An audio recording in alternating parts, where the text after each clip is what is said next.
यंदाच्या विधानसभा निवडणुकीमध्ये पश्चिम महाराष्ट्रातून महाविकास आघाडीला चांगलाच हादरा बसलाय। कोल्हापूर आणि साताऱ्यातून महाविकास आघाडी हद्दपार तर झालीच, शिवाय सांगली आणि सोलापुरातून देखील काठावर पास झाली आहे। पश्चिम महाराष्ट्रात हिंदू कार्ड चालल्याची चर्चा आहे। सविस्तर पाहूयात।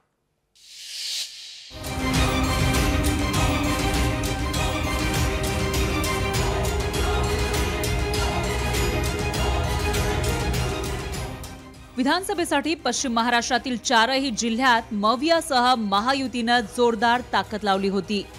महायुतीसाठी पंतप्रधान मोदी, केंद्रीय गृहमंत्री अमित शहा, उत्तर प्रदेशचे मुख्यमंत्री योगी आदित्यनाथ, जेपी नड्डा, मुख्यमंत्री शिंदे, उपमुख्यमंत्री फडणवीस या दिग्गजांच्या तोफा पश्चिम महाराष्ट्रात धडाडल्या।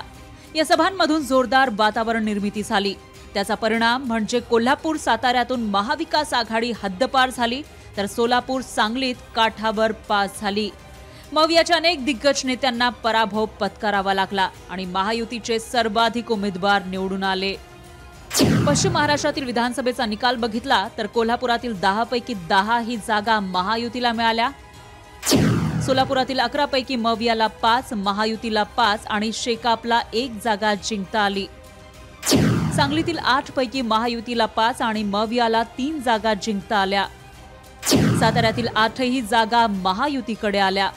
लोकसभा निवडणुकीत पश्चिम महाराष्ट्रात महायुतीचा दणदणीत विजय झाला आणि महाविकास आघाडीचा सुपडा साफ झालेला आहे। 38 पैकी जवळजवळ 29 जागा या महायुतीच्या आलेल्या आहेत। पश्चिम महाराष्ट्रात महाविकास आघाडीची पिछेहाट होण्यामागची अनेक कारणं चर्चिली जात आहेत। लोकप्रिय झालेली मुख्यमंत्री माझी लाडकी बहीण योजनेमुळे महिला मतदारांचा वाढलेला टक्का, महाविकास आघाडीतील नेत्यांमधील ओव्हर कॉन्फिडन्स, मवियातील नेत्यांची अंतर्गत गटबाजी, योगी आणि मोदींनी उपस्थित केलेला बटेंगे तो कटेंगे आणि एक है तो सेफ है चा नारा, लोकसभा निवडणुकीत केलेल्या चुका विधानसभा निवडणुकीत महायुतीच्या नेत्यांनी टाळल्या।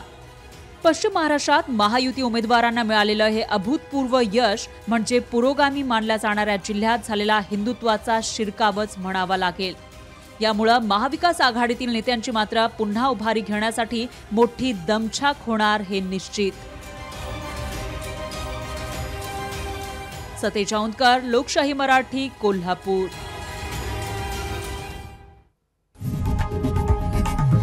लोकशाही मराठी ऐका, पहा, जागरूक रहा।